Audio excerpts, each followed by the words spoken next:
Un cahier noir. Et tout le monde l'a ouvert à la prochaine page. Vous avez fait la date. Et on va commencer avec les corrections du travail matin. Tout le monde est prêt? Vous n'avez pas besoin d'un cahier noir. On a son crayon. Quand il y a un crayon qui est taillé, tu peux l'utiliser. Ok, alors comme hier, je vais effacer le travail fait maintenant parce qu'on va faire d'autres choses avec les décimaux. Okay?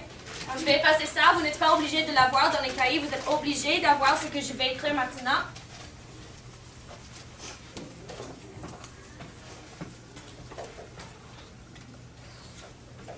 Ok, alors, commençons avec un exemple. On va réviser ce que nous avons fait hier et on va aller un peu plus loin. Okay? Alors, hier, on a discuté les décimaux, n'est-ce pas, et les fractions. Et on a écrit les fractions et les décimaux qui étaient égaux, n'est-ce pas? On va réviser aujourd'hui la même chose. Alors, voici numéro 1. Vous n'êtes pas obligé de dessiner la grille. Vous êtes obligé d'écrire la réponse. OK? Alors, je vais mettre un exemple et vous allez me dire quel serait le décimal et comment est-ce qu'on appelle en français. Alors, je vais colorier. N'oubliez pas que hier, on a décidé que ça, le grand carré va représenter 1. Et on parle des parties de l'entier, n'est-ce pas, quand on parle des décimaux. Alors, si ça c'est 1, combien de bâtons est-ce qu'on peut mettre dedans? Sydney?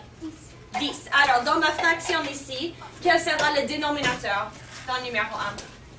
S'il y a 10 possibles, 10 bâtons possibles, quel est le dénominateur? Qu'est-ce que je mets en bas? 10. OK? Et combien de bâtons est-ce que j'avais colorié? 1, 2, 3, 4, 5, 6. Alors, notre fraction est 6 dixièmes. En fait, je vais l'écrire à côté parce que je vais écrire le décimal. 6 dixièmes. Alors, vous pouvez écrire numéro 1 et vous pouvez écrire 6 dixièmes. Encore une fois, ne copiez pas ça. OK? On n'a pas le temps pour le faire. OK?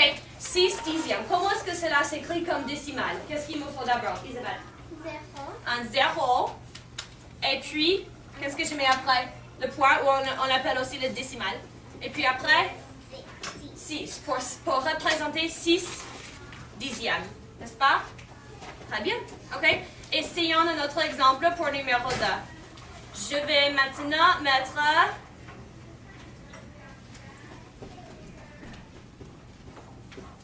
ça.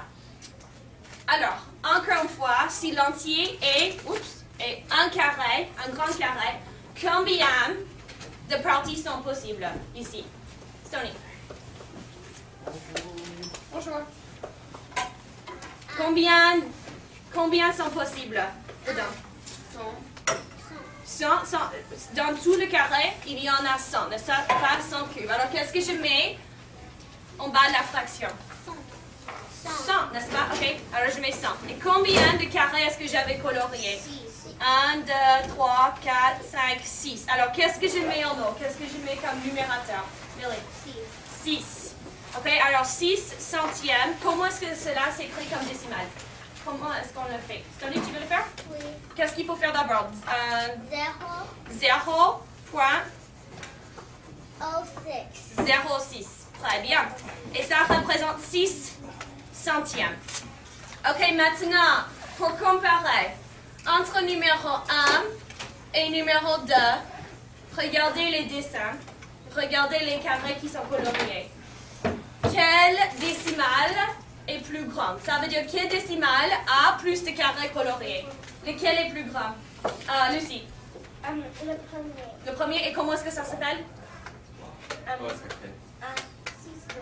6 dixièmes. Alors ça, c'est plus grand, n'est-ce pas? Parce qu'il y a beaucoup plus de carrés qui sont coloriés. Vous êtes d'accord? OK, on va essayer des autres exemples ici. Vous pouvez mettre un numéro 3. Et on va mettre cette fois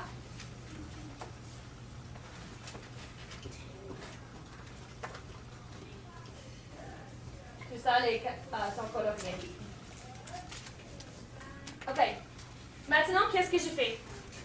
Qu'est-ce que je devrais mettre comme dénominateur? En bas de la fraction, qu'est-ce qu'il me faut? Qu'est-ce qu'on compte cette fois? Est-ce qu'on peut utiliser les bâtons cette fois? Que les bâtons? Non. Non, pourquoi? Pourquoi est-ce qu'on ne peut pas mettre un 10 en bas? Isabelle? Parce qu'il y a le 1 qui Oui, parce que ça, c'est pas un bâton entier. Alors, on ne peut pas compter les bâtons. Qu'est-ce qu'il faut compter? Les cubes, n'est-ce pas? Alors, combien sont possibles? Tu veux me dire? Combien de cubes y a-t-il dans le grand carré? En tout. 100. Alors, on met 100 ici. OK, et maintenant, combien sont coloriés? Ça, c'est... 24. Ah, il faut lever la main. Ella. Attends, combien sont coloriés en tout? 3. Alors, ça, c'est 3 bâtons. Alors, ça fait 30. 1, 2, 3, c'est 4. Alors, c'est 34 centièmes. Comme ça. Comment est-ce qu'on écrit 34 centièmes comme un décimal? Sydney. 0. 34. Très bien, 0,34. Alors, ça, c'est la même chose. 34 centièmes, 34 centièmes. Et regardez une autre chose. Si on enlève ça, qu'est-ce qu'on a? On a 3 dixièmes, n'est-ce pas? Si on ne compte pas les 4. Et ça, c'est 3 dixièmes. Si on enlève les 3 dixièmes, on a 4 centièmes. Et ça, c'est 4 centièmes. Alors, c'est la même chose que 3 dixièmes plus 4 centièmes. Vous êtes d'accord? Oui. C'est la même chose. 3 dixièmes et 4 centièmes. Là, ce sont les 3 dixièmes et ça, ce sont les 4 centièmes. OK? Alors, il faut écrire tout là. Je vous laisse un instant pour écrire.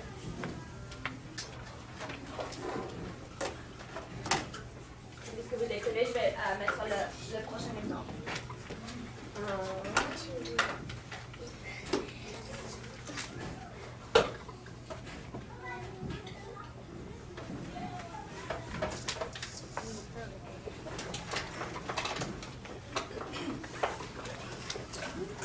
Tout le monde est prêt? Pour le numéro 4? Oui? OK. Alors, il faut imaginer que ça, c'est tout colorié, là, les 3 colonnes. OK? Alors, dans le numéro 4, quelle sera la fraction? Est-ce qu'on peut compter que les bâtons? Est-ce qu'on peut compter que les dixièmes? Non, on va compter les dixièmes et les centièmes. OK? Alors, comment est-ce qu'on écrit comme fraction? Qu'est-ce que je mets? On va... 100, oui. Et qu'est-ce que je mets en eau? Combien sont coloriés? Ça fait 10, 20, 30 et combien? 1, 2, 3, 4, 5, 6, 7, 8. Alors, qu'est-ce que je mets ici? 38 centièmes. OK? Comment est-ce que j'écris ça comme décimal? Ella? 0.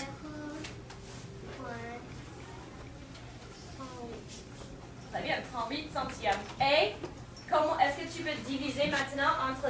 Combien de dixièmes y a-t-il? 3. Il y a 3 dixièmes, n'est-ce pas? Regardez.